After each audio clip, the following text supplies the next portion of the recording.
Okay. How did this trip come about? This trip essentially came together because a bunch of like-minded individuals and colleagues constantly work long hours throughout the night. We just got together and thought we need to get together for a boys' trip. We got to go away. We got to take some pressure off of ourselves. So we took a trip. We took an epic trip. 3 nights, 4 days. I tell you, it was a blast.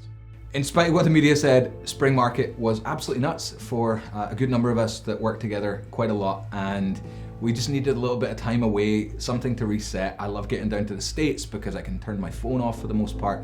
I had business coverage. I'm like, let's go have a good time, boys, and just enjoy ourselves outside of real estate.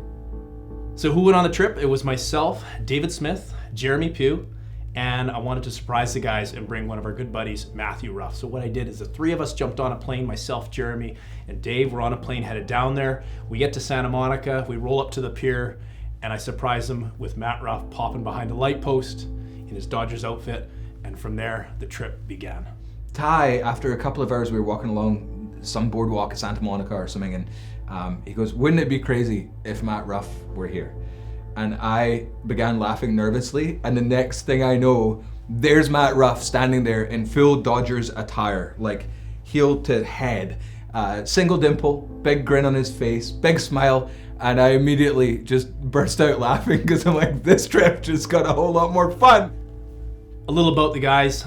David Smith, I respect immensely in this business, the way he conducts himself day in and day out.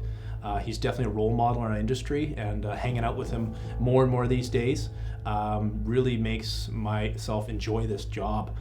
Matthew Rufh is another realtor that I just, every time I say his name, it's just a laugh. Honestly, the guy is great at what he does. His charisma is like no other, and he just has so many stories from the past. I feel like he's 90, he has so many stories. Matt was another guy that came along, and of course Jeremy Pugh, I've got to know him over the past 6 months. He's become a very close friend of mine. I respect him as well. The top leader in an industry in terms of film and video work, and all 4 of us got along the whole time. What did we get up to? Well, myself, Jared, and Maddie knew LA quite well. David, he had no idea what he was in for. It was my first time in LA, and so we just decided to do everything, all of it.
It was one of those trips where you come back, which it seemed like we were away for 2 weeks. We were only away for 4 days. Laughs, stories, endless stories, and just good time together as friends. One of the best trips I've ever been on, honestly, with my buddies, and I will always remember it. It is lifelong memories.